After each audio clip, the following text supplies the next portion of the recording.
So we are. Tonight, we're really fortunate tonight. Not only have all of the candidates arrived. That's all right, thanks. But we've got 2 or 3 X's beyond that.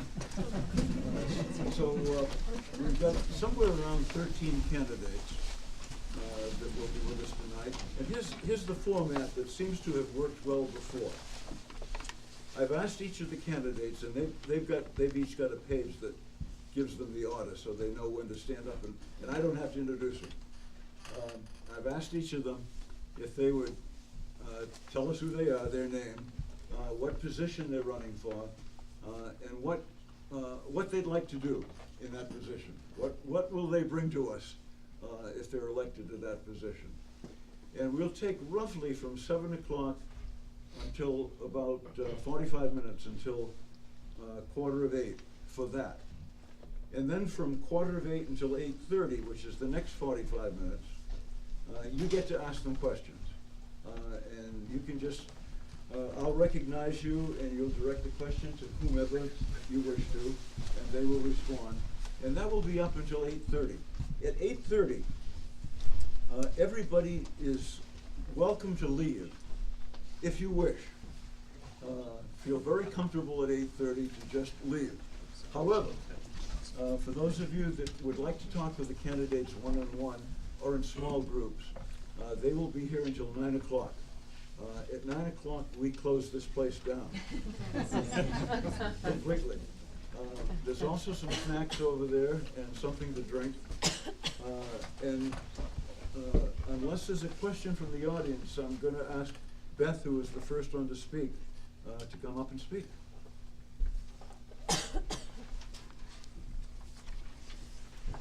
Thank you, Mr. Chamberlain, for inviting us all here, and it's really very well organized, and it's a great opportunity where often people that are running for county offices don't have an opportunity to meet people unless you're going to wear out all your shoe leather. I'm Beth Roth. I'm from Salem, and I'm running for County Commissioner for Rockingham County. And I realized that I've probably been preparing to run for County Commissioner for quite some time. I did run in the last election for Executive Council and traipsed up and down this Rockingham County quite a bit, wore out a lot of shoe leather and got to know a lot of people. But the County Commissioner position is unique in that people don't know what it does, first of all. It's not a sexy position, second of all, and it's a roll up your sleeves kind of thing to do. It is a position that I think is most correlated with that of being a town selectman. And I was town selectman for Salem for 6 years. In fact, I was the first woman to be the chairman of the Salem Town Selectmen. And I was the second woman to run for, to be the elected as chairman of the town select people. The greatest accomplishment I had, even though we had Mother's Day floods and we had the Christmas ice storms and other things that we could not have prepared for, that was hitting us as a select board to do and have to resolve, was the camaraderie that was developed among my fellow select people. I'm the only Democrat, and they were all Republicans. And then it was, what do? We have a Democrat that's working with us, and we work together well. And that's what I will commit to you, no matter what I'm elected to, and this time the county commissioner I would like to serve. I can work really well with people, rolling up your sleeves, accomplishing great things, and working together. Now, what do I have that uniquely makes me able to work as a commissioner? I'm an attorney, so I know a little bit about the law. I'm a nurse, so I know a little bit about nursing homes. And I'm a mental health counselor. And so I know a whole lot of bit about opioid crisis and things that we're working with in the state level, and of course trickling down to the county level. Fiscally conservative and responsible, that's what they called me all the time on the select board, and I will be the same way on your county as I'm looking at the work of a county commissioner. So I ask you for your vote. Please think of me. I will work endlessly, tirelessly, and I won't stay in the position too long. I think that's important too. I was 6 years in the selectman position, and I think that after you serve a period of time, you need to move along and let somebody else take their turn. So if you consider me for a short time, working really hard for you, I really would appreciate your vote. So thank you very much. Thank you.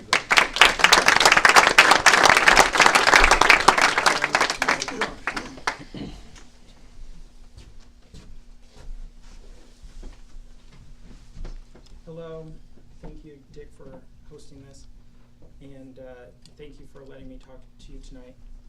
My name is Joshua Kella. I'm running for state rep, the Flotario, covering Brentwood, Danville, and Fremont. I got interested in running after I've had a few experiences in the town of Fremont that I moved there, and there was some openings at the Zoning Board of Adjustments, and I'm very passionate about protecting people's rights, property rights, very important to me. Rights in general are important to me, but specifically I think that property rights are fundamental to all of your rights. And so I volunteered to join that board. And then I started asking questions at town meeting about what we're spending money on, and should we be spending money on this or that. So they suggested that I run for budget committee. And so I'm on the budget committee and the zoning board of adjustments for Fremont, trying to just protect and be frugal with people's money and see where we can cut, and what the town really needs when it needs it. And so when a position, I was not planning on running for this office this time, but there was an opening with Scott Wallace moving to just Danville, and so I felt that it was my opportunity to step up, and especially since this last time I did a warrant petition on a petition warrant article on the Fremont ballot, rewriting our sign ordinance was essentially illegal. It was banning like verbiage, which is a free speech issue, and the planning board just wasn't doing it because they didn't have the time. And so I took it upon myself to rewrite the entire ordinance and changed it from 17 pages down to 1.5 pages, and it got accepted by the voters and was changed. This year I proposed 6 changes to our zoning ordinance in Fremont to the planning board, and the planning board agreed with me on 4 of them and is going to sponsor them. And so I have been, I joined the zoning board of adjustments also because I really want to be fair and understand what the law is and make sure that it's fair and it works for everyone. No special favors, just what the law is, and then also what can we do to improve it so that it is working for everyone. And so in my job, I work for an RV dealership that I'm in charge of their sales tax for a number of states. So I'm reading sales tax laws, calling DORs and trying to figure out how these laws are written, because as you could understand, the RV dealership is not necessarily clear cut. Some states consider a tow behind, not a vehicle. Other states do, and there's different tax rules, and how do you collect the right amount and remit that? So I'm trying to understand laws and trying to, think of a better way. And so I think that I will be a good addition to the State House, with my main focus being to protect rights. That, every bill that comes in front of me, I'm going to be thinking about what rights is it violating, is it protecting, is it good for New Hampshire or not, and then voting that way. I don't there's no special axe that I am trying to grind at the State House. I'm just trying to protect rights. So thank you, and I hope that you consider voting for me on November 6th. Thank you.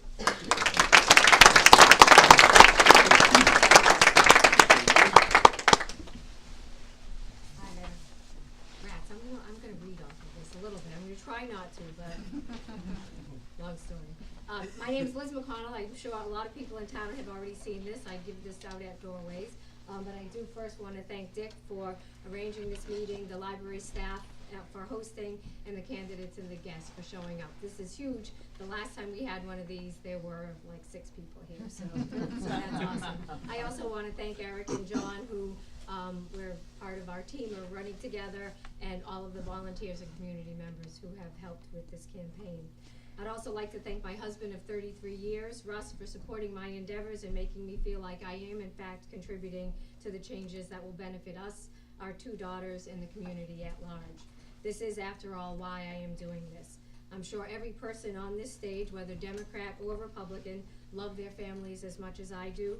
We just have different ideas on how we can have a positive impact on the lives of our families and the people in our communities.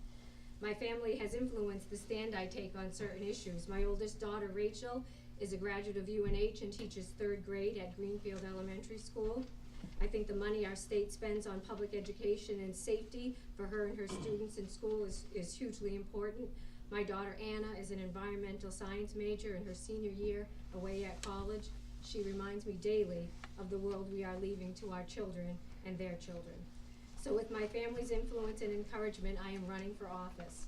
I think Brentwood is ready for change. We have done some out-of-the-box type of things in the past, like voting for full-day kindergarten before it was required, and installing our solar panel array, all good indicators that Brentwood is changing and moving up with the times. So about my campaign. Hopefully I've knocked on your door in the last few months. If not, it's not for lack of trying, as I have knocked on almost 2,500 doors in town, or I will have by the time this campaign is over. And when I knock on those doors, the number one issue I hear from people in town has to do with our tax rate and the Swayze School. People love the school, they hate the taxes. They want our school to be accommodating to all the students there and to have the resources to provide those accommodations. With that in mind, there's a couple of bills that are coming up that I think, or have come up in the past, that I would just like to mention back and forth whether I'm supportive of them or not, just because I won't have enough time to go into all of them, and please ask questions afterwards about some of those bills. There was in the last session a voucher bill which would have allowed people, parents, to take money out of the public schools and use it to spend on private, religious, or homeschooling. I would oppose that bill. I was opposed to the business profits tax cuts, which over the last 15 years have added only 6% to our state coffers, but have increased property taxes by 27%. I hope we will revisit the Claremont decision, because unequal funding for students and teachers is apparent in the way we as a state have decided to fund education, and it makes it difficult for my daughter as a teacher out in Greenfield, and I think it makes it different for many communities in our state. I also worry with education, or with our schools, about gun violence, and the fact that we see it is a scourge in our communities and in our country. And I am, as there was some scuttlebutt on Facebook about my affiliations, and I am a member of Moms Demand Action for Gun Sense in America, and I am looking to make sure that we have sensible gun laws that protect our children in school. So I'm not going to talk actually about Medicaid expansion, which would be another thing that, even though it has been reinstated for 5 years, we need to continue doing that in the state. And Eric, who is our local expert on all things healthcare, will talk about that later too. So, and having spoken a little bit about healthcare, I think it fits nicely into my next topic, which is protecting our environment. The threat to our environment is real. It will impact our economy and our health. If I am elected, I will work to reinstate the greenhouse gas initiative and net metering to allow people to sell excess energy back to the utilities. Although I want my daughter to have a job when she graduates, I don't want it to be because our planet is in peril. And lastly, I wanna try to, I'll just give you a little sample of what I do when I knock on people's doors. I come up to them because sometimes they don't answer their doors, they think I'm a scary person. I have this right in front of me, just so they know. Hopefully their dogs are behind the door. And I say to them, though, when they read the front of it, I know it does sound bold of me to say, Brentwood voters deserve Liz McConnell for state representative. And the reason I say that is because I do believe we deserve good representation here in town. And I will pledge that I will attend every town meeting that we have and understand what people believe in our town, why they fight for the paving of Prescott Road or the not to widen Prescott Road, to keep the old trees there and things like that, what they talk about when they talk about the budgets for fire and school and police. So those things are important to me. I also will vow to make sure that I attend meetings in Concord. We've had representatives in the past and currently do who have missed many votes in Concord. Everybody has busy lives, I appreciate that, but I think when you sign on for this job, that you need to sign on to do that. And speaking of signs, the last thing I will say, because we've kept all of my literature all very consistent, is my lawn signs look just like this as well. And people have seen my lawn signs, they've been out for a long time, which I'm so happy that people wanted them. But I also want you to know that those lawn signs are placed on people's lawns where I have actually communicated with those people. I've talked to them, they've supported my issues, and I've asked them to host the sign, and they willingly do that. And so I think that matters to us as a community. We don't need glitter around and things like that. So that's a pledge that Eric and I and John have taken, and we're standing by that. So again, so I've talked with the people in town, I've listened to them, and with your vote, I will be a true representative for our town in Concord. Thank you.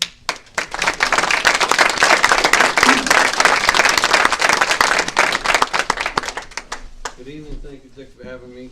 For those of you who don't know who I am, my name is Tom Tumbrello. I'm actually currently your county commissioner for the last 6 years, and like my opponent Beth Roth, I'm also a selectman, so both of us probably have to have our minds checked.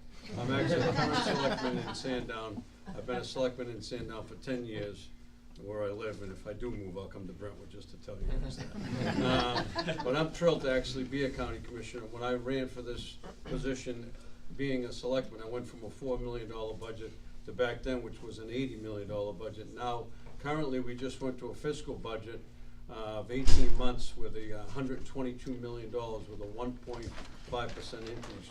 Myself and the other two commissioners who I work with set a goal, and we didn't set it that low, so we're really thrilled between the division directors and the elected officials that we come in with a 1.5% increase to the taxes, so we're really, really thrilled. But in the 6 years, there's a lot that's happened. I know I only have 4 or 5 minutes, but I could talk for 2 hours about great things that have happened in the county here in Brentwood. Some of them, the biomass plant. When I first got elected, we matched $2 million. The federal government gave us $2 million. We burned wood chips at the nursing home and the jail. In the first year, we burnt and saved money. D-Fuel Oil was in business at the time. And in the first year of that 20-year boiler, which cost us $2 million, we saved $500,000. Another thing that happened when I first got elected, we had about 340 people in our jail. The overtime, the transfers for overtime was hundreds of thousands of dollars, and state reps, myself along with the county attorney, the superintendent of the jail, Steve Church, the former and great sheriff that we had, Mike Downing, we all got together and we came up with programs to get these guys out of the jail. We talked about either getting them out or putting a $25 or $30 million addition to the jail in Brentwood. So with all of that work, and we came up with the diversion program, the bracelet program, drug court, and so on and so on. I can tell you as of Thursday, we have 140 people in that jail. We're not putting a $25 million addition. I mean, that is, everybody worked with that, but otherwise we were looking at spending taxpayers' money and putting an addition on that jail. We now have 2 blocks closed. Some of the other things that we did, what we've done, and Steve Woods, who's a resident here in Brentwood, he's our nursing home administrator. We just finished a $12 million renovation. We're about 95% done, so I'm glad it's pretty much close. But we took our pro-share money, and not like they do in Massachusetts, they call it a rainy day fund. We knew what we were going to do on our pro-share money. When we first got elected, I walked around with Steve, and we had cinder blocks and we had light bulbs over the patient's bureaus. And I said, Steve, this has got to stop. So we took 4 years of our ProShare money, saved $9 million, did 12 million renovations, and only borrowed $2.5 million. And if you go there, I'm the fortunate one, I'm the president of the association of all of the counties, so I'm the president for all of the commissioners. So I get to go to Stratford and Hillsborough, Merrimack, and all 10 of them, there's 10 counties. And I can tell you, in Brentwood, we have the best product. If you don't get it, if you haven't been there and you go there, there's nothing better. We're the role model for all 10 counties.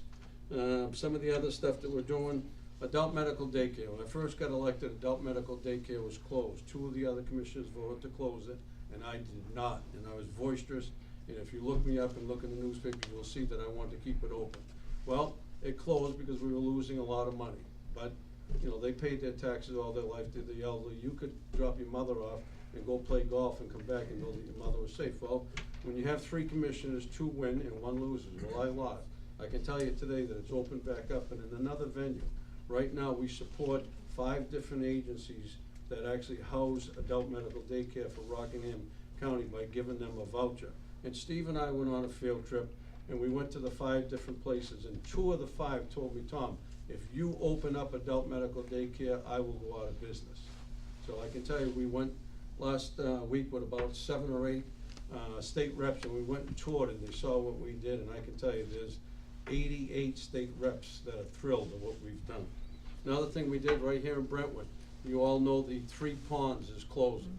So with them closing, they came over to us and they said, not me, 3 commissioners, can we tie into your water tank? If you go down North Road, there's 500,000 gallons in that tank. Over the years, we've saved between the toilet energy savings, the faucet energy savings, we have an abundance of water. We struck a deal with 3 ponds for them to be able to tie into our tank for $50,000 to put 1 pipe in there. Every house will be $1,000. There's roughly 55 houses going in there, and we're going to sell them the price of water like they do in Hampstead. So, I mean, that's great stuff going on, and a great thing that we're working on right now, Steve and myself, and we privatized the food part of the nursing homes, because those lower end jobs are real hard to compete with the McDonald's and the Dunkin' Donuts, so we privatized, and we saved about $400,000 by having another company come in. But part of the RFP was that those people would have to get offered a job at the same amount of money, if not more. We lost 2 people out of the whole thing. Well, the new thing that I'm working on, and I'm really trying to work on, hope I get reelected, is Meals on Wheels. There's 7 drop-offs in the state of New Hampshire for Rockingham County. And believe it or not, if I told you that the food comes from Lynn, Massachusetts, and it's brought here, well, if I'm reelected, I can tell you right now that food will be made on North Road.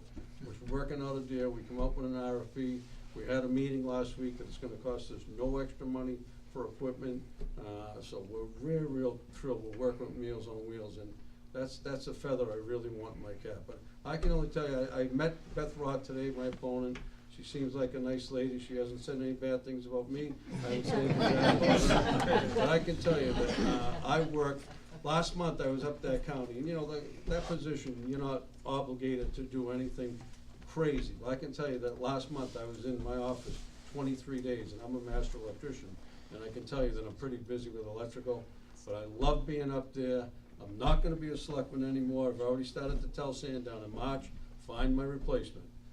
And I hope that you all vote for me on November 6th. We'll be back up the street. Thank you.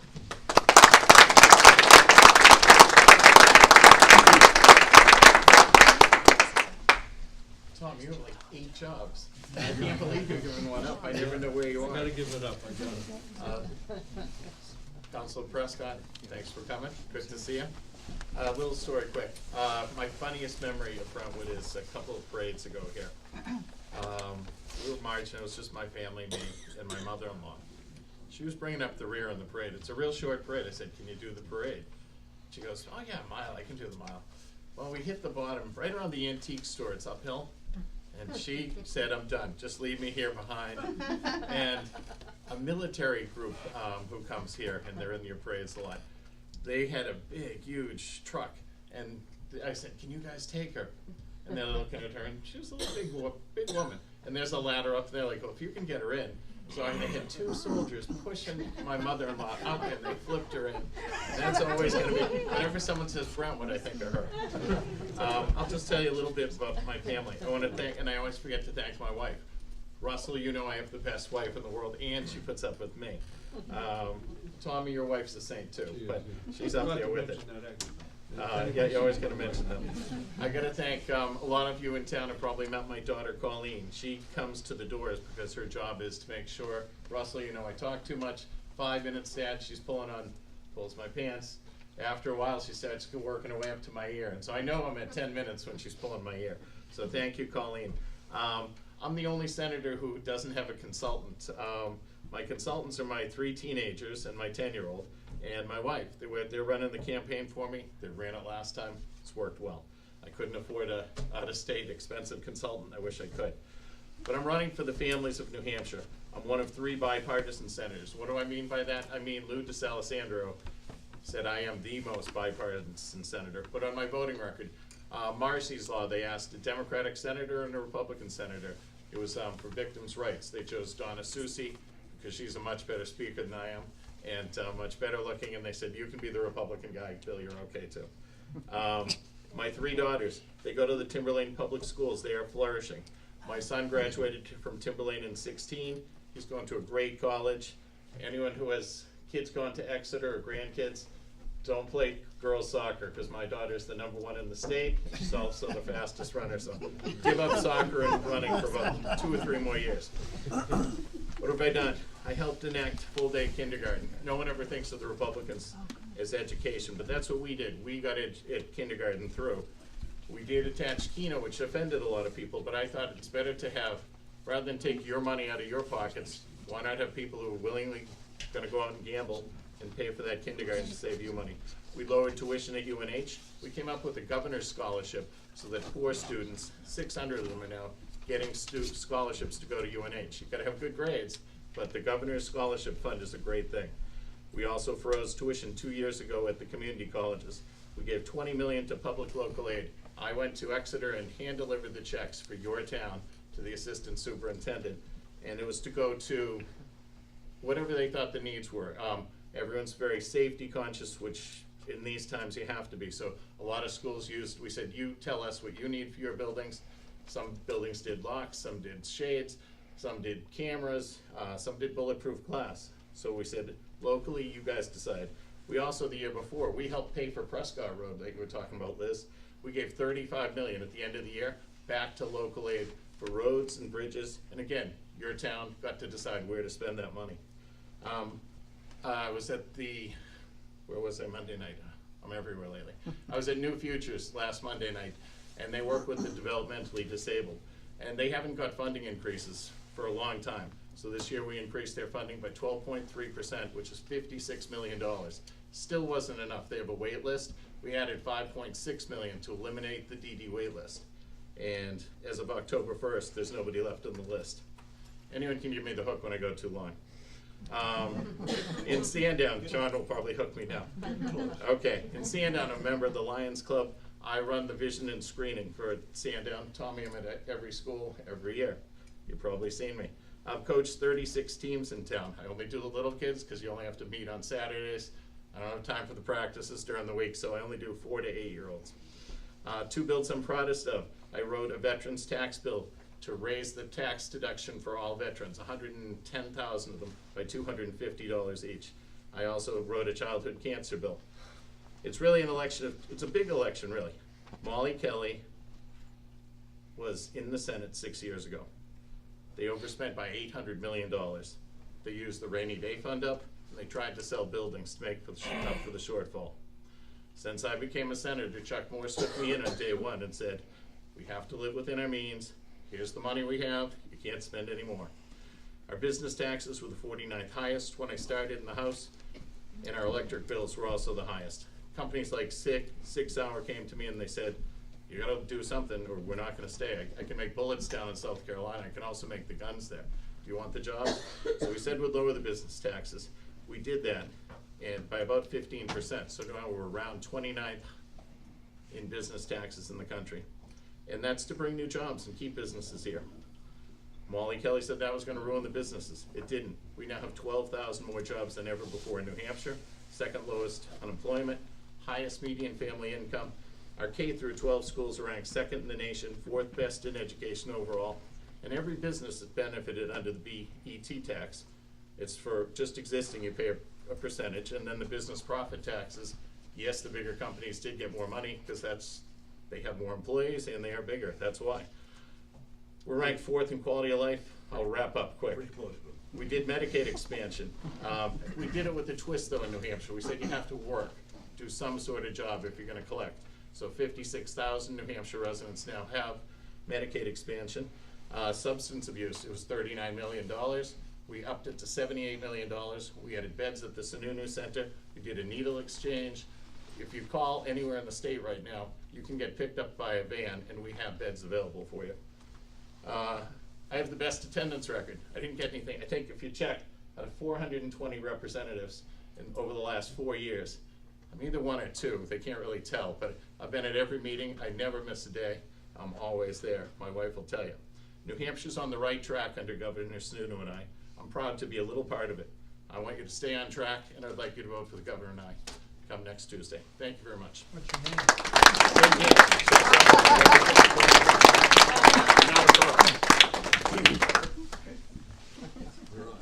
I'll start with my name. I'm Eric Turr, and I'm running for the platorial seat that covers Brentwood, Danville, and Fremont. Josh over here is my opponent. I've been here a little longer. My wife and I moved here to Brentwood just about 20 years, just under 20 years ago. We moved here to raise our family, start our lives, work. My wife's OBGYN in Exeter, physician. She's actually not here now because she's delivering a baby right now.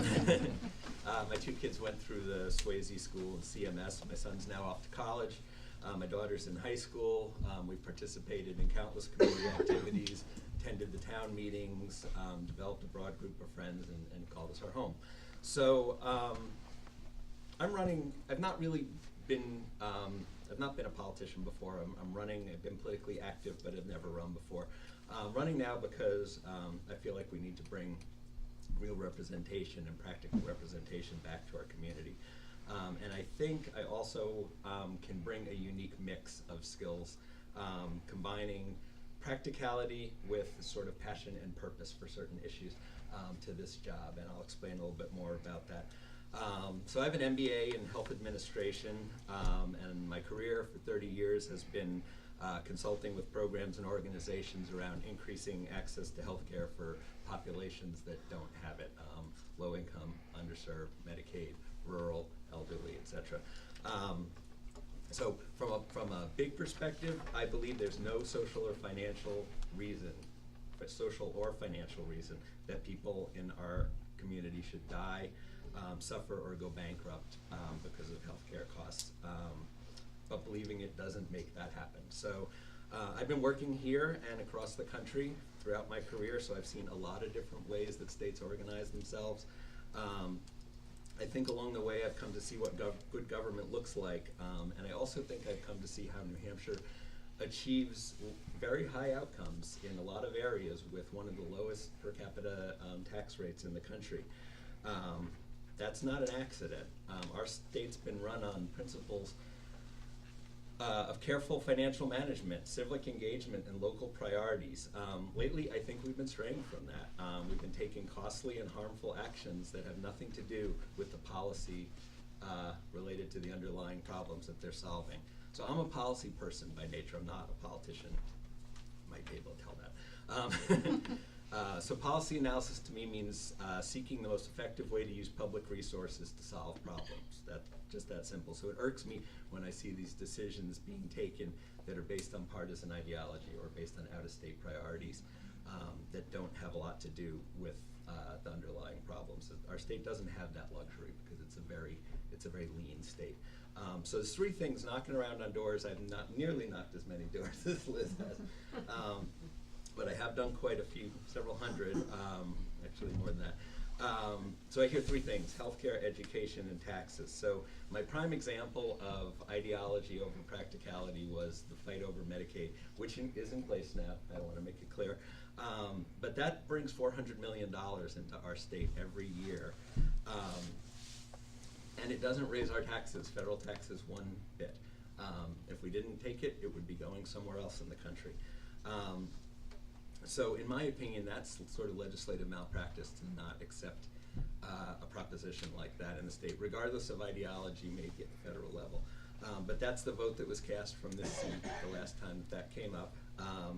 You know, ending Medicaid expansion would hurt 50,000 people. They'd lose their health insurance, and it wouldn't just save that money. They'd still go in for health care costs. The hospitals and the practices would then have to shift that money over, so it raises our rates, it leads to bankruptcy, and leaves us without resources to fight things like the opioid crisis that's going on.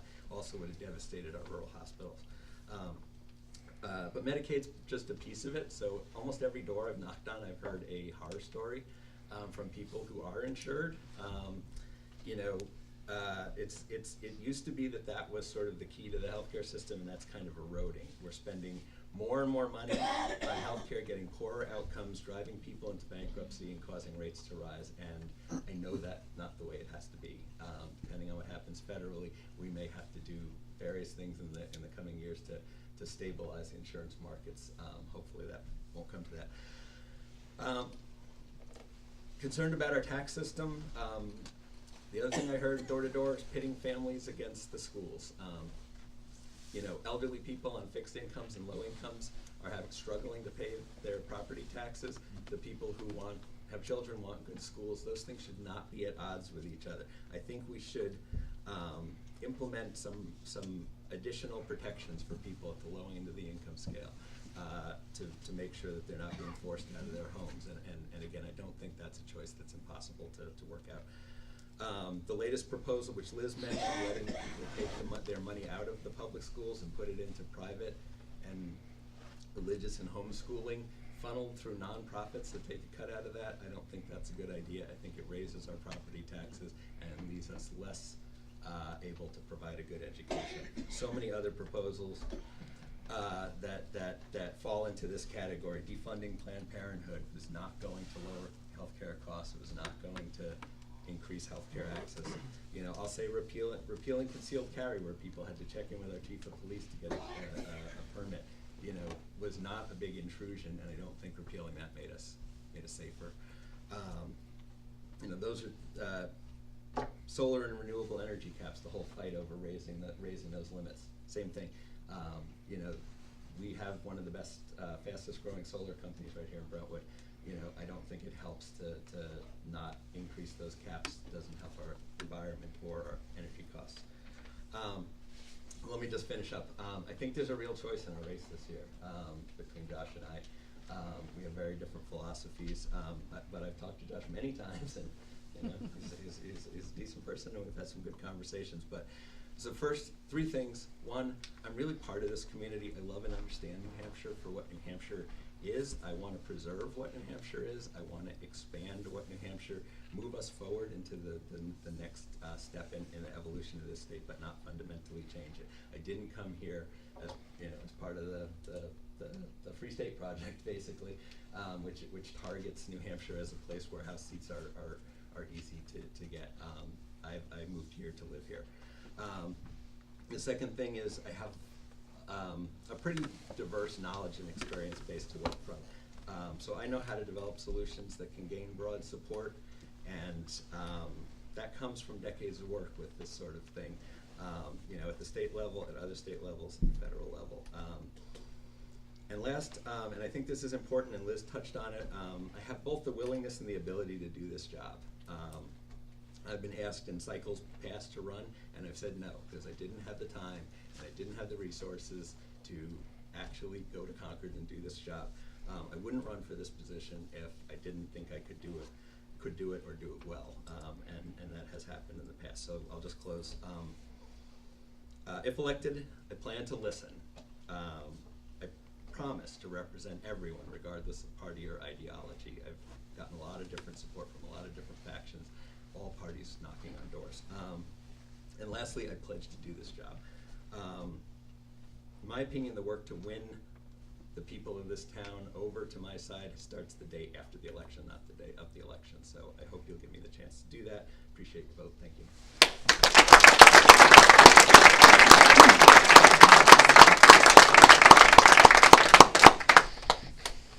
Good evening, Brentwood. I am so happy to be doing one of these at home. Dick, thanks for setting this up. We really appreciate it, and have loved being here in the library. I've spent many mornings and afternoons chasing after my 3 little boys. Not exactly library level voices, but I apologize to all of you for that. We've had a really great time. I love being here.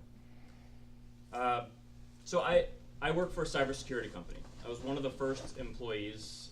We're based out of Redwood City, California, but when we started, we were actually in Boston. They asked me to move over there with them when the original employees started shifting over to the West Coast, and I told them I would be willing to if they wanted to add 3 zeros onto the end of my paycheck. They didn't do that, and so I love being here, back home where I grew up. I went to the University of Notre Dame, and after that I graduated from school with Arabic Studies and Political Science degrees. That helped me get a job at the Department of Defense. We did terrorism threat assessments. It was the professional honor of my life to work alongside our intelligence community and servicemen and women. I learned so much there in terms of the incredible amount of work that it takes to keep us all safe here at home and overseas. So I had the honor of conducting those threat assessments for our DoD facilities in the Mid-Atlantic region. I wanted to make sure that they were protected from any sort of terrorist incidents. After that, I spent about 6.5 years, 7 years, living on airplanes, helping small and medium-sized American companies expand their products and their services to various different markets overseas. So we helped companies involved in water and security and in energy survey services as well. And that was a thrill. I was literally living on airplanes. I didn't stop, and I got to see the world, and I enjoyed every second of that. But then it was time to come home, and so Katie and I looked for a house, and we wanted to be back here in New Hampshire. So we settled on a little spot right there on the corner of South and Lake. We've been there raising our 3 little boys. We've been there for about 6.5 years. So I grew up in this tiny little apartment that was attached to my grandparents' home on the east side of Manchester. And both my parents were educators. My mom stayed at home with my brother and I during those early years. We didn't have a heck of a lot, but in my parents, my brother and I were provided a tremendous example. They instilled in us from a very young age the same Granite State values of hard work, integrity, and commitment to service that Katie and I are raising Thomas, William, and Gabriel with today. My dad, many of you knew, he brought us up with this saying.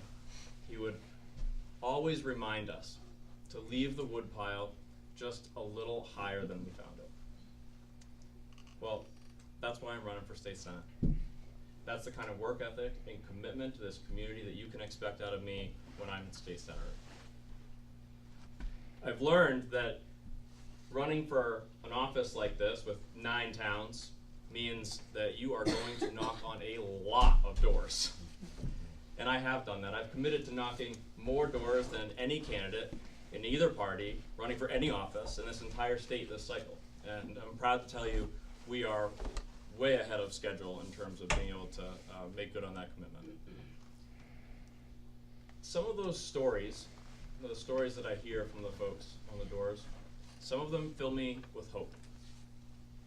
And others serve as pretty constant reminders of the incredible amount of work that we do have ahead of us.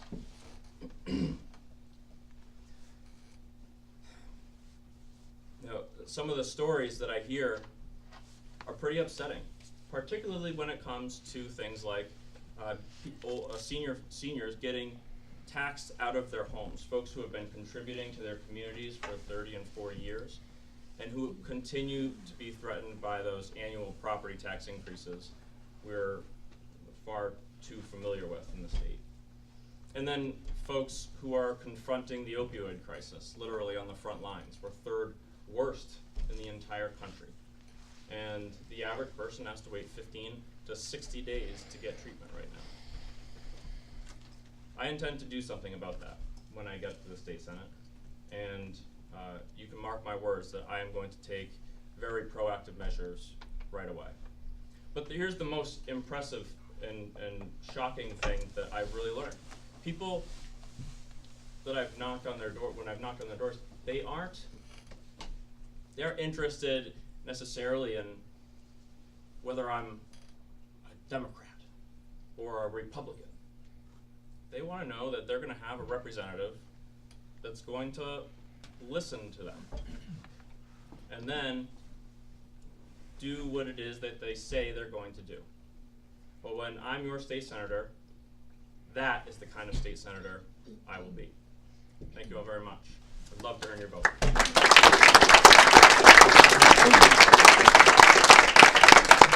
No, I don't know a short man alive that likes pudding. I'm going to come out here if that's all right with you. My name is Joe Pace, and I'm one of the last couple of people between you and kickoff, so I'm going to make this as brief as possible. I'm also running for executive council to represent Brentwood and the rest, all of District 3. It's always nice to be back here in Brentwood. I did 9 years on the select board in Exeter, just up the road. And during those 9 years, I really developed a really deep understanding of how important it is to have good executive functioning in government, to make sure that public money is invested effectively, efficiently, and equitably. And that's what I'd like to do as your executive council. You know, I know this district well. I was born in Portsmouth where my father was a police officer. I grew up in Stratham, attending the great public schools in our school system, also in Exeter. And then I went to the University of New Hampshire on one of those Governor's Success Grant scholarships. That was the only reason I was able to be the first member of my family to graduate from college. My wife's story is very similar. Sarah grew up in Stratham. Her dad was a mechanic. All she did was go to Tufts on a scholarship and then through the military become a doctor and a major. And you know, we were able to find opportunity here in New Hampshire. We were able to find it because we had access to world-class public education, including my 9th grade geometry teacher.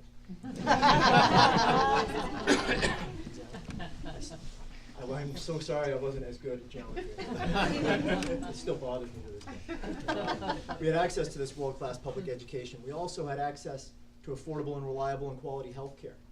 And our folks were part of an economy that valued wealth and work the same. So if you had a ton of money or if you were still working to make that money, you mattered in that economy. And I feel like over the last 30 to 40 years, we've seen an erosion in that kind of opportunity. And I don't think it's been an accident. I think we've seen policies at work that have made it harder for young families, young working families, to follow those pathways to prosperity. Those are the sorts of things that I want to work on. You know, my professional background, I spent 6 years at the University of New Hampshire doing criminal justice research, whether that was evaluating school resource officers or working on issues of reentry for drug offenders from our prisons. I did 6 years of business banking as a trusted advisor to small businesses from Colebrook to Seabrook. I've taught 8th grade U.S. history, I've coached high school kids, and I've stayed home with my own boys when my wife was deployed to Afghanistan as a medical officer some years ago. I know what it takes for families, for local government, and for business to succeed here in New Hampshire. I will do everything I can to expand opportunity. And to me, that means investing in public education. You've heard it talked about a little bit tonight. I would not be in favor of voucher programs that take money out of our public schools and send them in places where we have no transparency and no accountability. You know, part of the role of the Executive Council is who we confirm when the governor appoints judges and commissioners. I wouldn't have confirmed Frank Edelblut as Commissioner of Education. I don't believe that he has the right priorities for education for the state of New Hampshire. I also believe strongly that we have to have access to health care for all of our people. I think Medicaid expansion is certainly one of the best tools that we have to provide healthcare access, particularly in our rural areas and for some of our most vulnerable neighbors here in New Hampshire. On the Executive Council, I would do everything I can to make sure that we fully implement Medicaid expansion in a way that takes care of all of the people here in New Hampshire. I also stand with Planned Parenthood. I believe that is an absolutely critical resource for men and women. A lot of people don't realize that. For men and women to have access to health care, particularly in some of our underserved areas here in the state. And then also to work on our economy and make sure that it's an economy that works for everyone. And that includes investing in infrastructure. You know, when I worked in business banking, my customers would say to me, give us a healthy workforce, give us an educated workforce, and give us a modern infrastructure, including bridges, roads, and high-speed internet, and we'll match up against anybody around the country or around the world here in New Hampshire. Those are things that we have as challenges before us. But I think we're up to it here in New Hampshire. I believe we're up to it. And I believe that next month we have an opportunity here in New Hampshire to reaffirm our commitment to those great shared values of opportunity and possibility for all of us. And before I close, I just want to say this, that you'll hear different things from folks sitting up here, some fundamental philosophical differences. But I really cherish all of the men and women that sit up here, and I hope that you do too, because raising your hand and putting your name on a ballot and asking to serve, I believe is an act of courage and patriotism. Republican, Democrat, Libertarian, Constitutional Union, whatever other parties we might have. If you raise your hand and you come out here and spend time away from your family, my two young boys are 8 and 10. I've spent more time away from them. I know Bill and John both, they're in a tough race, but both of them are missing their kids right now because they're here doing this. But it's because we believe that our form of democracy here in America, especially here in New Hampshire, is just so darn important. So I hope that all of you are headed out to vote on Tuesday, and I hope that a couple of you check off my name while you're out there. So again, Joe Pace, Executive Council. Thank you all very much.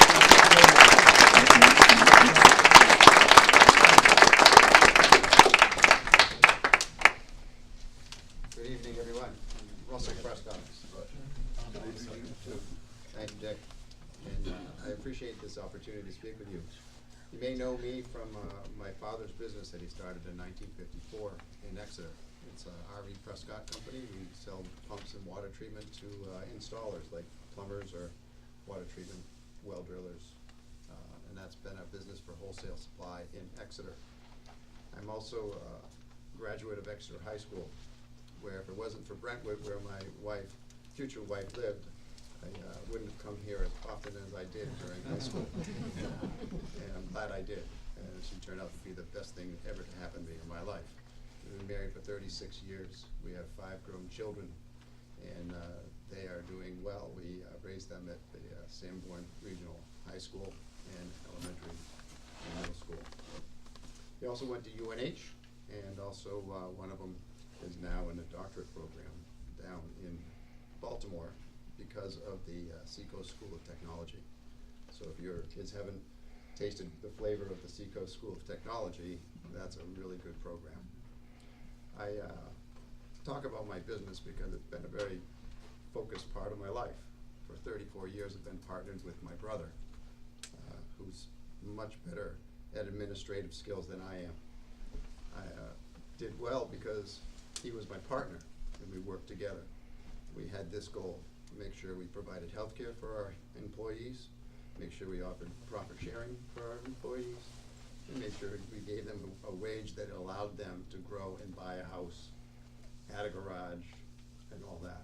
And we went from 12 employees and went to where now we're scaring 50 employees. And what we used to do in sales volume in a year, we've done in 2 weeks, just these past 2 weeks.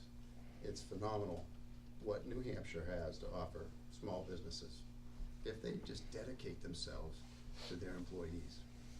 Give them a great place to work and thrive, safe environment. And that's all I have to say, because it all has to do with my brother and myself, supporting each other. We have a little bit of different aspects to our life where we have our strong points. Mine's been inventing. I have a few inventions, a number of patents. We manufacture our own equipment there in Exeter. And I've never found that the tax system in New Hampshire was too onerous until I went up to Concord. And I ended up raising business profits and business enterprise taxes because we had a school funding problem. and this was in 2001. And we took care of that school funding problem at that time with an increase in taxes. There is a time for increasing taxes. There's also a time for decreasing taxes, and that's something I also did. We whittled back a little bit of those business profits and business enterprise taxes recently. And it's allowed our companies to thrive. It allowed me to give raises to my 50 employees almost.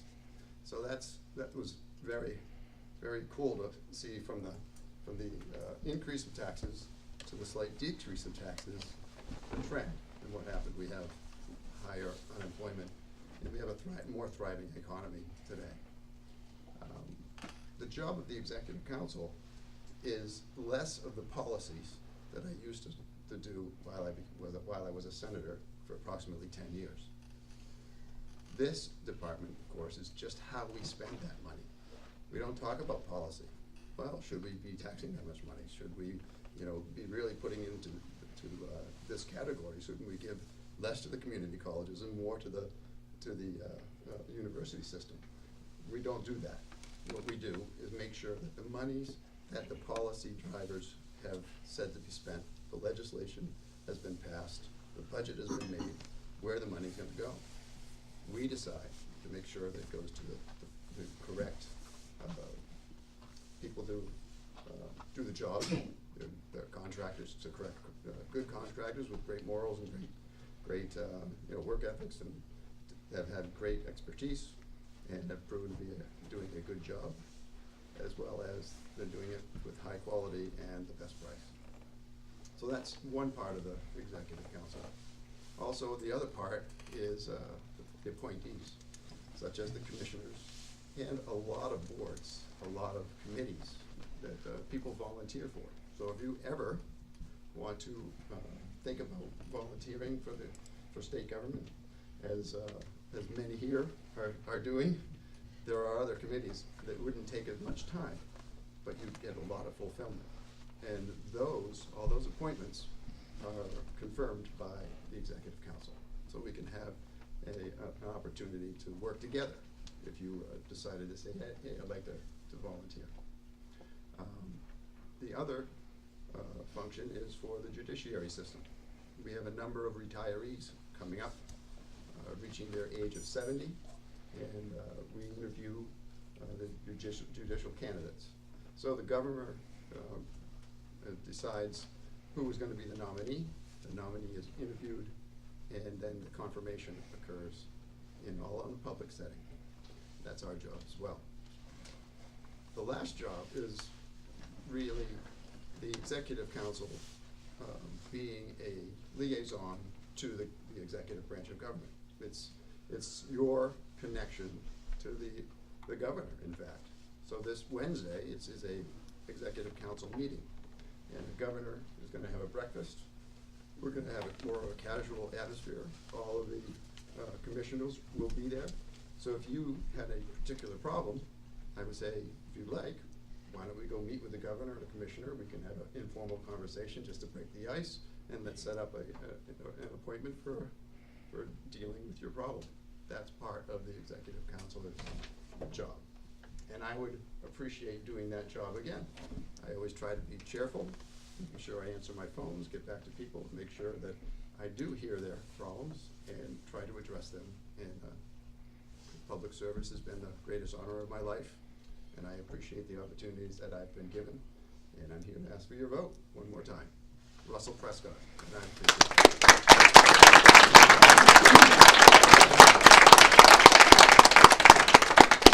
Alan, before you speak, I'm just going to break in for a moment. I had promised everybody that the candidates would speak up until about 7:45. I did not anticipate at that point that we would have more candidates than I had thought. I thought we'd have about 8 candidates, and I think we're closing in on about 13. Which is great. So what we'll do is that we'll continue. Alan will be next. We'll continue until about 8:15, and then instead of concluding everything at 8:30, we'll go another 10 minutes after that. Sure. And then we'll finish in terms of the all of you speaking, and then for the next 20 minutes or so, you can talk individually with candidates. Alan? Thank you, Dick. I'd like to thank the library as well. This is a wonderful community library. I remember when it was just a little white building, and I moved here in 1999 to Brentwood. My wife's name is Lucy, and we live on Pickpocket Road. We feel very fortunate. We think that's the most beautiful road in town. Of course, your road is just as beautiful, I'm sure. But we love it there, and we moved there in 1999 and raised our 4 children there. They're now living in Boston. They're living the young life. They love the city. Every once in a while, we persuade them to come back home, and they enjoy it when they get here, but they scoot back down to Boston. And then we're those kind of parents that get together with them once a week for dinner anyway. So we have a great time. We have a great family, and we love the community. We love being a part of Brentwood. I ran for office. This is actually my 3rd term I'm running for. I ran for my 1st term because I got so concerned about the educational system in America, period, not just in New Hampshire. And I was fortunate enough when I won my 1st term to get on the educational committee, and that was a huge enlightenment as to how education is done in New Hampshire. We're a very unique state in regards to that, just because we have all the little hamlets, and we really have something that other states cannot do. We have the ability to be flexible. We have the ability to offer diversity. I completely disagree with parents not having their tax money to send to pay for their kids' education wherever they like. The reason I disagree with that is because there is plenty of money. You may not feel like you don't have any, but there is plenty of money. We live in a prosperous world. We live in a prosperous community. Most of us are very fortunate individuals. We live a pretty decent salary compared to the rest of the world. I've been to 42 countries of the world, and I'm sorry, we don't know what poverty is. We really don't. So we need to take our resources. They're there, and allocate them for the best use. That's the answer to this. It's not either or. Either or is not great thinking for our kids, because there's some kids, the system does not fit them anymore. And I believe every child in New Hampshire deserves a right to have a top quality education. And if it means a voucher to go to a different school, so be it. It's their life, it's their education. It's not a system that was developed. And that's the problem that we have in government, is that we develop these systems that they keep people from creativity, they keep people from advancement, and then we hang on to the system with fear. We propagate fear over and over. We refuse to let go of old ways of doing things, and consequently we turn against each other. I have gone door to door, and I'm going door to door as well. It's great to go door to door. I love it, and when I meet people, I don't meet Republicans and Democrats. I meet people. I don't consider myself, of course, I register with the Republican Party. I'm finding more and more people I talk to, they're somewhere in between. They're like, I don't really want to say this, I don't really want to say that. I'm like somewhere in between. Those are the people I'm finding. I'm like, yes, because you want to see change. You want to see growth. You want to see things move forward. And the system that we have sometimes doesn't work that way. So when I got involved with education, I was thrilled to find out that we actually buck the federal government sometimes here in New Hampshire, and that we do what is right for our citizens. One other thing I'd share with you, I don't want to take a lot of your time, as to why I believe I am the best candidate for this job, is I am completely capable of putting down my Republican ideology and looking at a Democrat and saying, your idea is better than mine. Quite frankly, I am capable of doing that, and I've proven it. Just recently with our own wonderful company, Revision, I went and I sat with the owner of Revision. I said, what are your concerns? What's going on with you? What's happening with the governor's veto? And he started telling me. So I said, you know what? You're in my community. You're one of the biggest employers in Brentwood. I am going to vote against the governor's veto. Did I get pressure from my party to vote against the governor's veto? I sure did. But it's not about pressure. It's not about conformity. It's about service to the people that you're elected to represent. So I voted against the governor's veto, and I was very happy to do so, that it would take care of Revision. And also I stood on the Capitol grounds with those precious men and women who were in the timber industry. And they looked me in the face and they said, you know, they're saying it's only 400 jobs, it's only 500 jobs. Well, it is, and it's 400 jobs in New Hampshire that are going to be lost. I don't live in Massachusetts. I don't live in Maine. I don't live in Vermont. I live in New Hampshire, and I support New Hampshire, and I work for New Hampshire, and I want the opportunity to work for you for a third term. I know I am the best candidate. How do I know I'm the best candidate? Because it's not about party, it's about people. I'm a people person, I work with people, I'm a listener, I am a listener. I will listen to you, and that's what I found from door to door. In fact, with one guy, I'll close with this. First thing he said was, "Are you a Republican or Democrat?" I said, "Oh, I hate to answer that." In one sense. I said, "You know what?" I said, I'm a Republican." He said, "Well, I'm a Democrat." I said, "Well, wow. And we're standing in the same house together. How great is that?" And then we talked for 40 minutes, and he said to me, this was the most amazing thing he said, I can't believe that I had this stuff in my head about you. I don't even know you, I've never even talked to you. I said, and that, my man, is the problem. That is the problem in our country now. We don't talk. And if we start talking, we can work and we can build something great together. I can do that in Concord. I have done it. I voted with Democratic issues, and I voted with Republican issues. I am not afraid. I don't need the $100 a year job. Working for the big bucks, I don't need it. But I want it. I don't want it for the $100. I want it because I care about you, because I love Brentwood. I think it's the greatest town in New Hampshire, quite frankly. I love being here. I love the people. I love the little country store. I love the antique store. I love everything about this town. It's an amazing little town. And it's filled with wonderful, brilliant, creative people that I know we can transcend partisan politics, and we can have the best place to live. People breaking down the doors to live here in Brentwood. So that's why I'm running. I'm running because I love you. I care about you. I'm a man of passion. I'm a man who wants to see change. I'm a man who's capable of doing it. And one more thing. Thanks. Just bear with me. How do we solve the opioid crisis? We need government funding, I suppose, but I have a building up here called Grace Ministries, right across from Bessie's, the best diner in the country. If you haven't eaten there, eat there. It's fabulous food. And I have a rather large building there.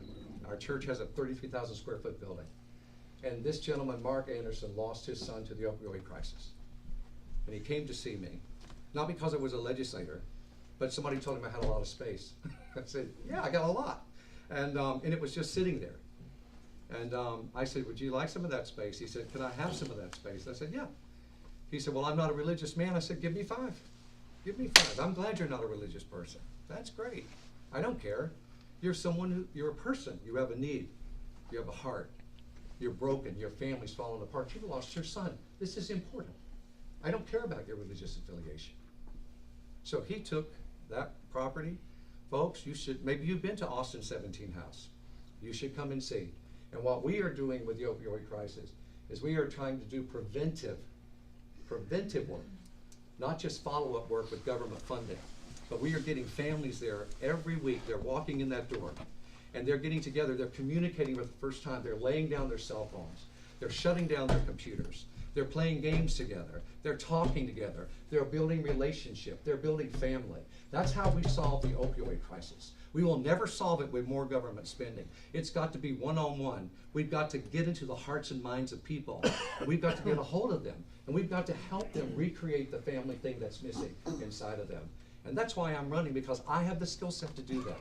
I've proven it. I've done it. Austin 17 House is a premier, as far as I'm concerned, direction to take in dealing with the opioid crisis. The governor has honored it, and I think that things are going great under Governor Sununu. I'll give it one plug tonight, and things are moving forward, but we must just get beyond these walls that we have and become people once again.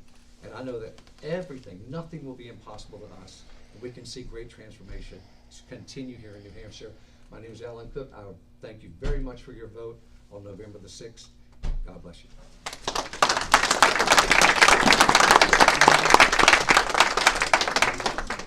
Are Kathy or Scott here? Yep. Okay, you're on, folks. Alan, Yes. how long are your sermons? I keep I'm them to 20 teasing. minutes, Okay. but I can go Because 40. you've invited me and I'm like a little concerned. Thank you. You're welcome. Good evening, everybody. My name is Kathy Stacy. I am the current Rockingham County Register of Deeds. I've held that position for some time now. And those of you who are unfamiliar with my office, it's the land records retention facility for the county. My records date back to 1629. We're the oldest county in the state. We actually originally housed all the records for the entire state of New Hampshire until the other counties actually were incorporated. Everything that I've done the past years, it's been 24 years actually. When I first was elected back in 1994, there was not even a computer in the office. Today, everything from book one, page one, to today, close of business at 4 o'clock is available to be seen online at my website, which is www.nhdeeds.com. So you can actually, and don't even have to come to the office, you can do all your research and look and see what people are selling their properties for, because that's usually what people come and see. My neighbor sold their house, I wanna see how much they sold it for.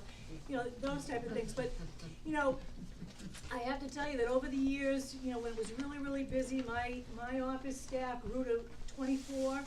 I'm down to 14 now because with technological advances and the things that we've done, you know, everything really is automated in my office, absolutely automated. We have now very few people who come to the office to record because we electronically file documents today. So people can actually, you know, send their stuff through it's called Simplifile, and it goes on record, either gets rejected or it goes on record.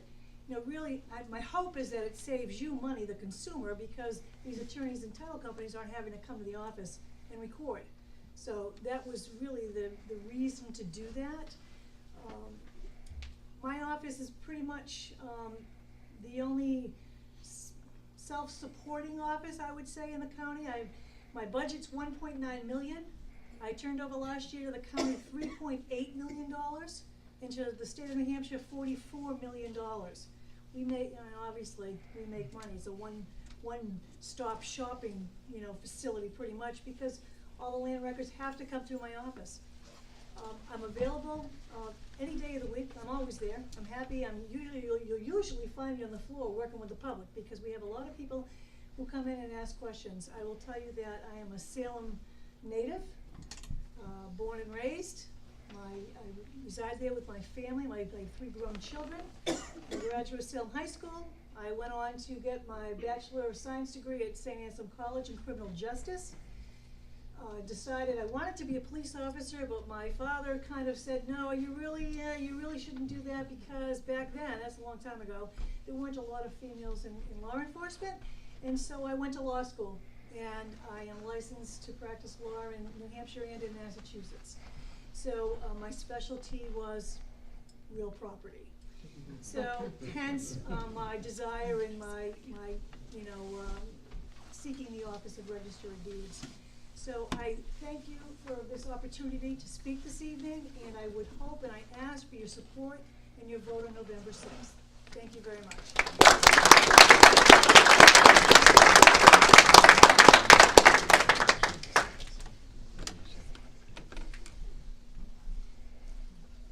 Hi folks, my name is Scott Priestley. I'm the current Rockingham County Treasurer, and so I'm going to make it really brief, okay, because it's been taking a little bit of a while. So I grew up in Salem. My sister is actually Kathy Stacy. Our mother used to be a state rep out of Salem. So I grew up in Salem. I graduated from Salem High School. I went on to Merrimack College. I got a 4-year degree in accounting. I then got married. Moved to Windham, New Hampshire. Me and my wife raised 4 boys. Still live there. Boys are going in different directions. But I do love this job. It is a part-time position. It is not a full-time position. I do have a regular job also, which my wife obviously loves the extra paycheck. Not that much, but it's something. So I would hope that you consider me on November 6th. And I thank you for having me here today. Thank you.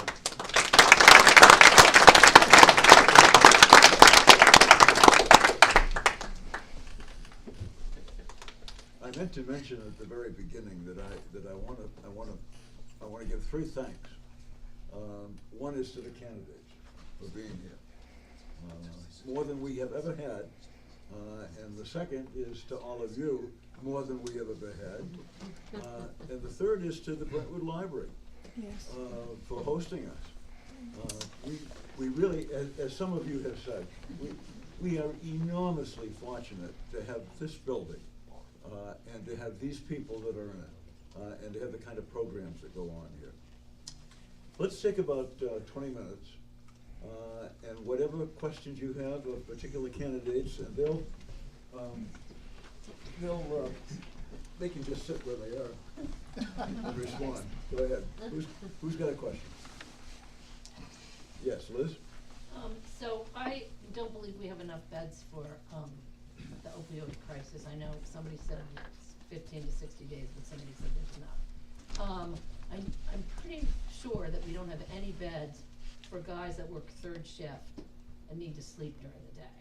I'm pretty certain we don't have that, which is needed because if somebody's trying to get back on your feet, the third shift overnight pays you more than the other shift. So I'm pretty certain of that.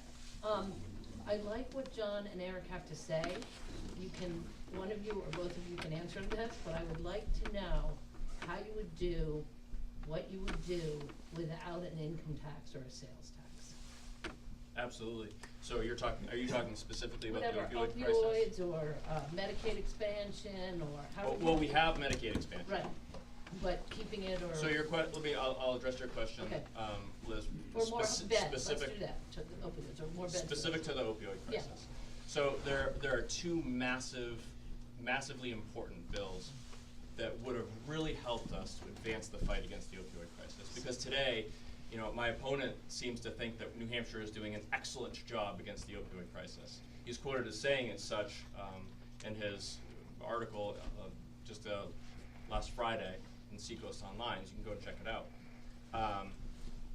We have a 15 to 60 day waiting list for people who are actively seeking treatment. They're asking for treatment. That's the reason why we're the third worst out of the entire country. So when I tell you that I will listen to the people of our district and the 5,000 doors that I've knocked, here's what I've heard. I've heard sisters and brothers who are taking care of their little kids, of their older or younger sisters and brothers, because they can't take care of their kids. I've heard from grandparents who have lost grandkids and their own children. I had one conversation with a gentleman who lost both of his boys to the opioid crisis. I'm listening. This is a really serious problem. So let me get to the heart of your question, which is how are we going to pay for it? We have these resources today. We made $770 million from our liquor stores last year alone. I want to take 5% of that money to fully fund what's called the alcohol fund. This was established a couple of decades ago. This isn't my brilliant idea that I just came up with out of a magic hat.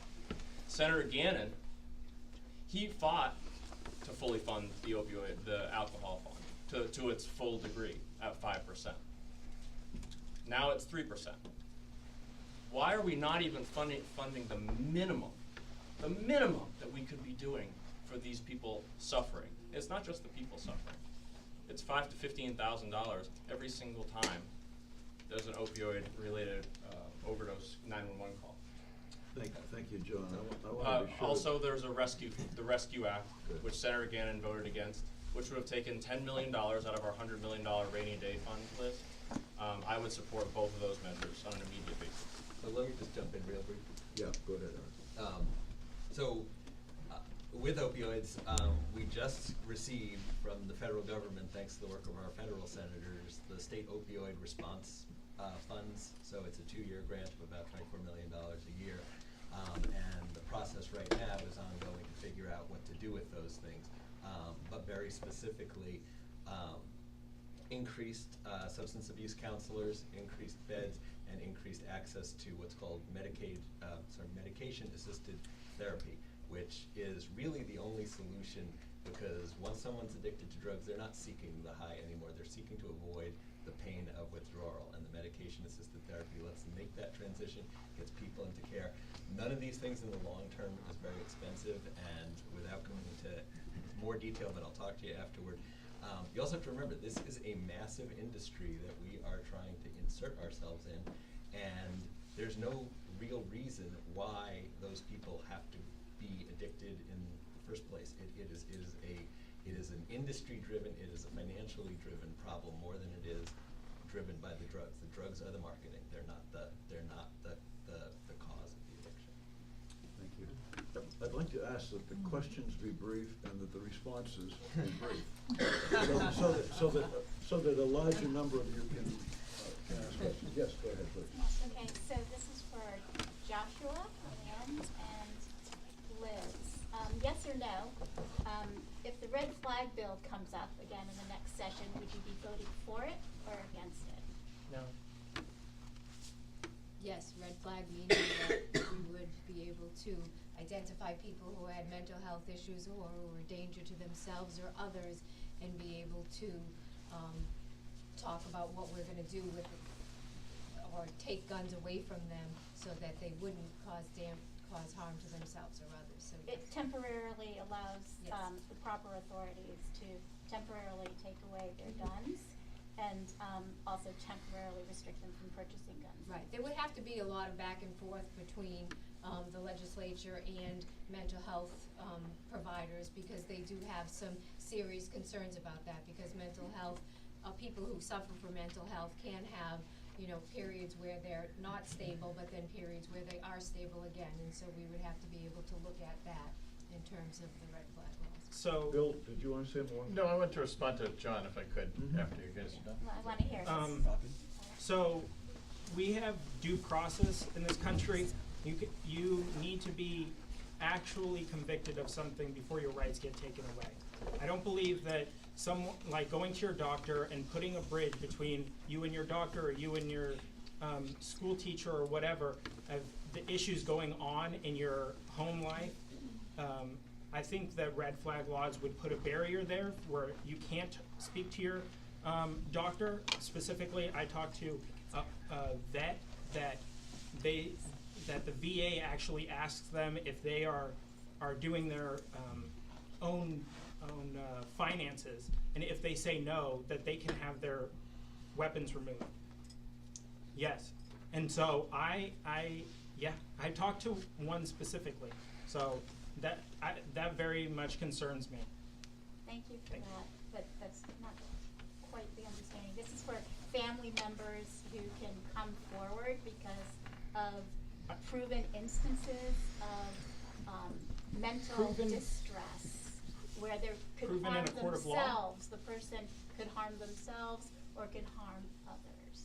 So it's an issue, and I think it's one that everyone should read about and inform themselves about and decide accordingly.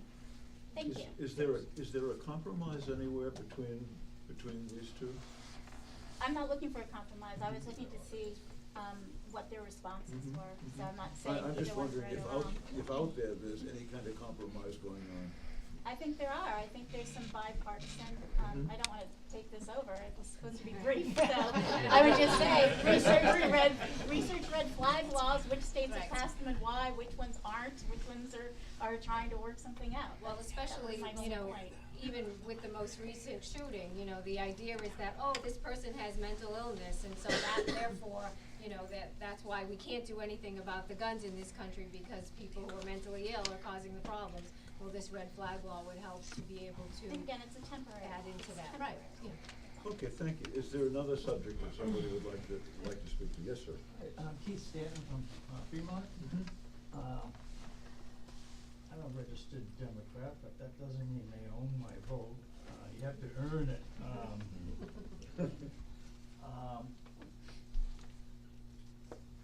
Mr. Morgan, you were talking about it's not, up at Concord is not a Democrat and Republican thing. Well, you know, I watch the news and read a lot, and it is. And you know, nationally it is too. You know, there's a lot of, you know, agreement that go between the two, but it's clearly party-wise. I was over at the voter check, but did you vote in the presidential primary in 2012? Oh, these gotcha questions. I don't remember if I did or didn't. you don't remember if you voted whether McCain versus Obama? For a presidential primary, for the primary election. Primary, I very Or well, both. I very well might have been traveling on a last minute trip to California. Okay, New Hampshire has a constitution, is all the appropriate, RSAs that go with this, and New Hampshire Constitution says, one of the qualifications for filing papers to be a candidate for a New Hampshire state senator is you have to be domiciled in New Hampshire for 7 years. Based on what I've heard from people and seen and read in your stuff and what you just said, What I just you said haven't been about a last minute domiciled trip to here. California? Yeah, for that amount of time. Now, if you go down and you go to the other RSA, Is a your candidate- question, a do you have a candidate for question, state- sir? Candidate for state senate shall swear an affidavit covering his qualifications as to his domicile.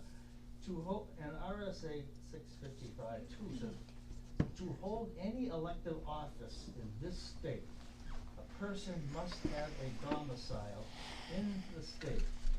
It continues to say, registering to vote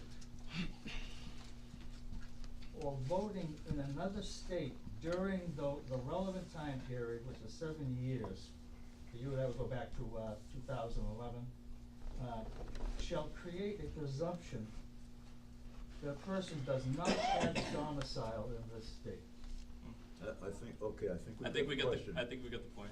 Yeah. So, thank you for your So- question, so I really the- appreciate it. The question is, are you qualified to run in this state? Yeah, no, so thank you. It says you, this says no. Okay, just let me know when you're done with the question, and then I'll start Okay. to answer. Well, I'll have a follow-up if you keep, diverting, go ahead. Thank you so much for your question, Keith. I really appreciate it.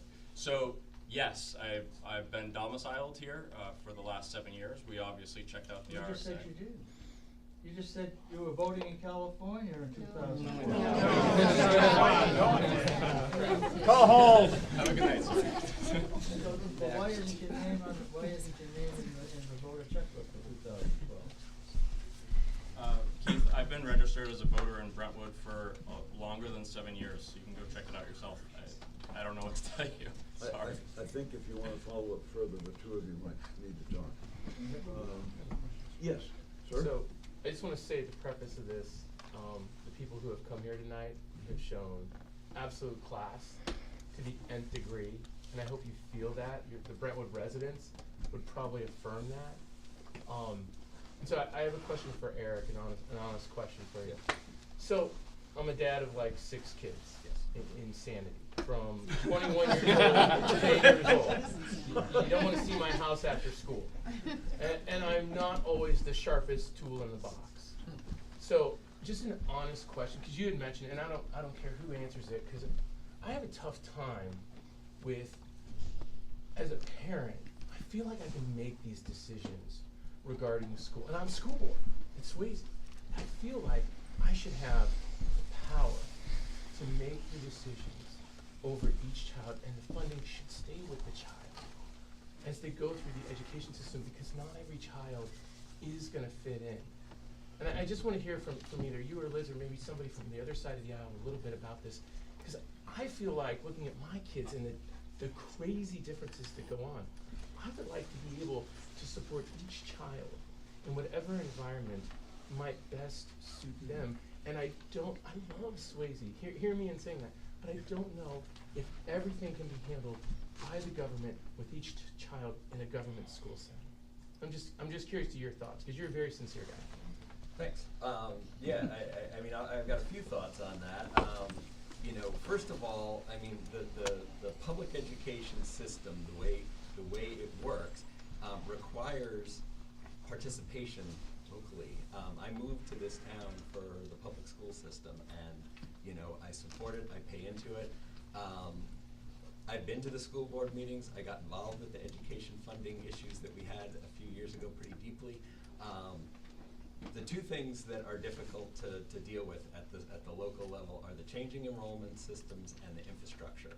And so if you start pulling apart that local school system, then you start basically undermining the ability to support the school that we built. These are long decisions that go into how much school we need and when to expand and how many teachers get hired each year, you know, and it comes down to a fight. If you don't know, I mean, it's already difficult enough because you're predicting people coming into the school system. So I understand your idea about wanting to go other places, but you know, I also believe in building this community.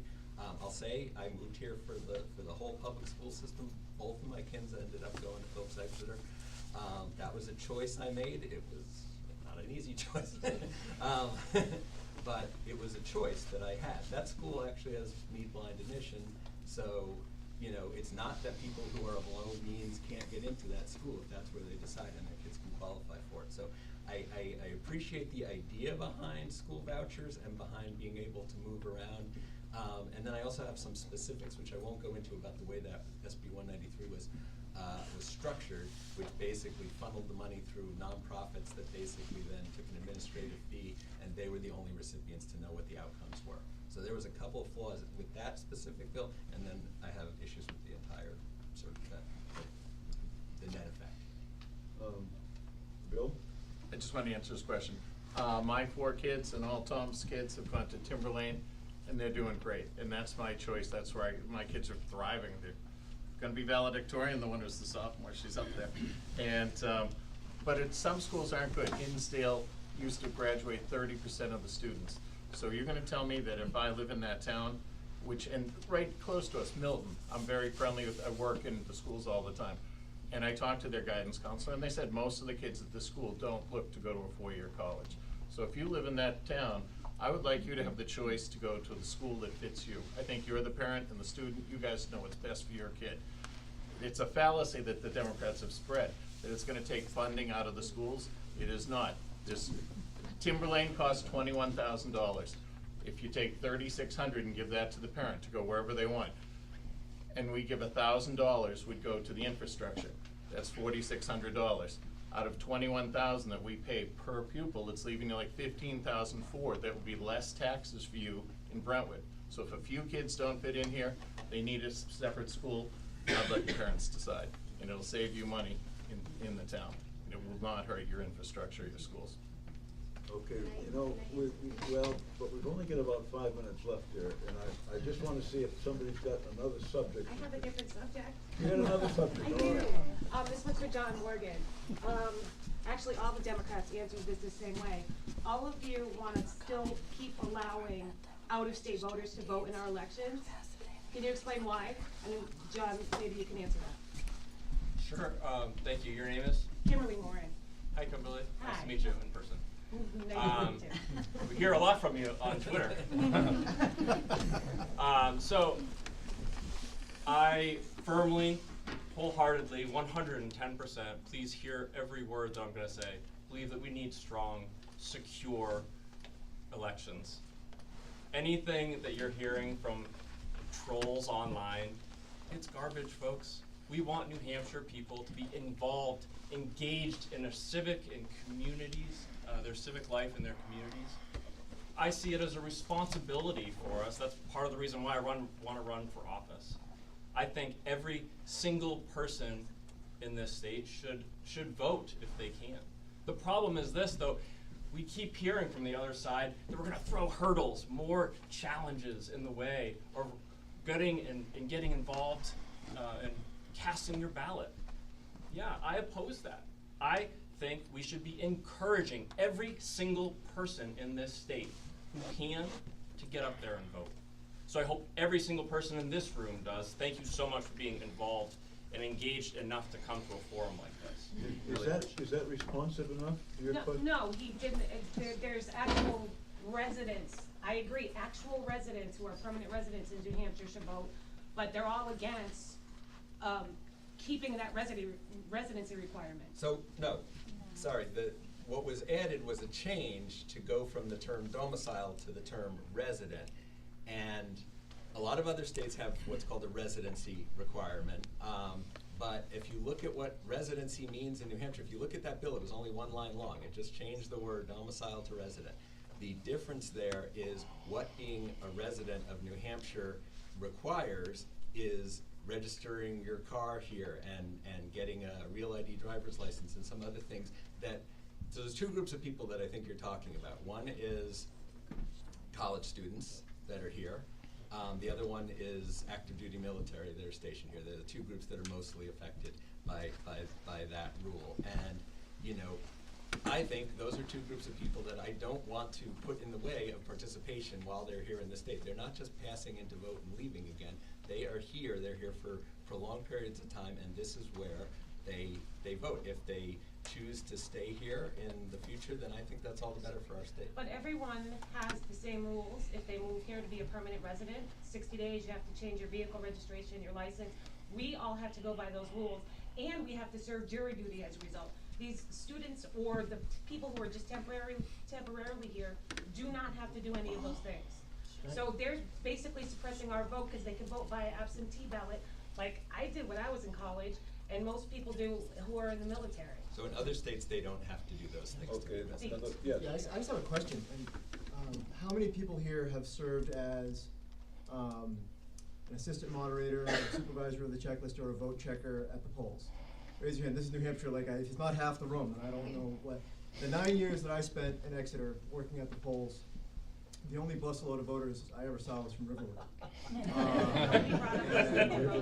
I will tell you this, that we do local elections better in New Hampshire than anywhere else in the country, which means we do them better than anywhere else in the world. And I get really tired of hearing over and over again about this voter fraud that doesn't exist. And it doesn't exist, not because necessarily a rule on the book, but it exists because of the people that work in our local elections. And I was in a southern town in Exeter, and we never got anything up over the board. I mean, existence of voter fraud is so vanishingly small,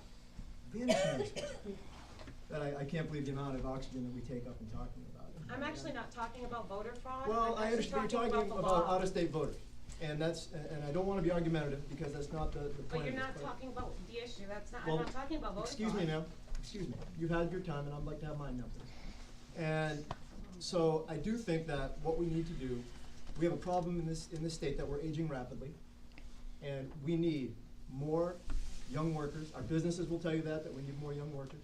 And one of the things we need to do is when we get students here, throw our arms around them and do everything we can to make them part of the New Hampshire civic life. I say as soon as a kid gets to, whether it's Hanover, Keene, Durham, wherever it is, get them voting. And then if we need to have a pathway to residency in order to make that work, then we need to do that. But the first thing we need to do is have the understanding that we want them to be engaged in our civic life here, instead of telling them, you know what, come here transactionally, get your education, and go on back here. Folks, we're at the magic hour. It's 20:09. Now there is an first of all, again, thank you for coming. This is the largest turnout that we've ever had. But we do have another 20 minutes if you wish to talk one-on-one or in small groups with the candidates. And thank you for being here tonight. Thank you.